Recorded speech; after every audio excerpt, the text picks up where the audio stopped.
it's difficult right now for me to be able to articulate. Nonetheless, the Lobo name has started way back, even from Libya, coming up into Mali, the Niger, of Amadou Lobo. They fought with people like Usman Danfodio, the Ketas and whatnot. If you check the history of the Lobos, you can see that they were really warriors and they had moves. They were all fighting, trying to spread civilization. But frankly speaking, at that time, they were mostly Muslim. They were mostly Muslim. When they settled in the area, like for instance, after the establishment of the Kissi chiefdom from Musadu, the Madingo chief.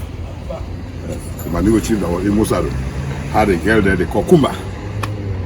Okay, the Kumba girl was about to come home. All the other children that were living with the old man, she decided to bring them home. So I just want to tell you about how the other tribes came about, like the Lomas, the Bandits and whatnot.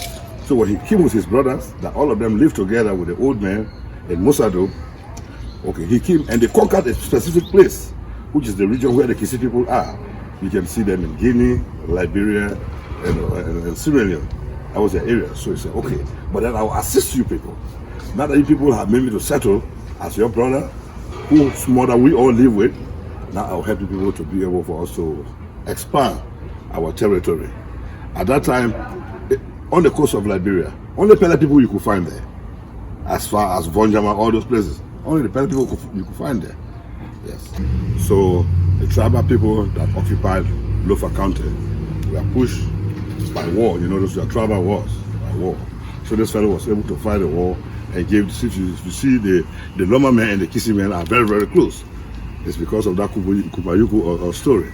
That lady that all of them live with, and they settled their brother, the Kissi boy, and then he decided to conquer lands and give it to his nephews. That reason, if you see in LOFA County today, they say the Kissi people are our uncles. Yes, basically they are the ones that assisted them. And you can see that if you are in Vonjama, behind Vonjama and Guinea, in between there, Kissi people live there at the crossing points. Yes. Vonjama, and then they call Tumbungezu. Tumbungezu is a Kissi town. However, Kissi and Loma people live there mixed up. It's a a heterogeneous group of Kissi and Loma people. Tumbungezu. So at that border town, the border town with Guinea, mostly you see Kissi people lined up all around there. Yes. So that is how it was. The Kissi people are very, very significant in having LOFA County distributed to the various tribes you see there today. So they consider them uncles in that place. We have the traditional war. Now we have a very recent war in that region from Liberia and Sierra Leone. How this event affected the Kissi, Lobo, or Loma community in that region? Well, I'm telling you, first of all, since the Berlin Conference in Germany, when the world divided Africa, Kissi people have been really the victims. That's because you can find us all over on that west coast. We have been victims. Can you imagine? We have Kissi people in Kenya. Kenya is a Kissi word, it means uncle. Yes. So the distribution of Africa, the partitioning of Africa, had a very, very tremendous impact on the Kissi people. Yeah. Because for the recent war, well, the war came. It did not come by way of the Kissi people. If it had come by way of the Kissi people, then I would talk more. But it did not come by way. It came by way of Ivory Coast. And in Ivory Coast, the tribes that border Ivory Coast with Liberia are really either Mano, Gio, or Crown, or some parts of Grebo.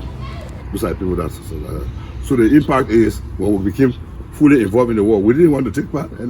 However, because of the atrocities that were created, you figure out that some people from defense forces, there was a LOFA defense force, or Francois Massacre, then some other people gathered together and said, no, we can't see our people being destroyed like this, and jump in there. So that was the impact, yeah. But they have benefits also, because most of them flee, they went to neighboring countries, and some of them you see in the United States today are beneficiaries of some of these advantages that were afforded them at the time of the war, especially the most recent war brought by Charles Taylor to us, President Samuel Kanyando.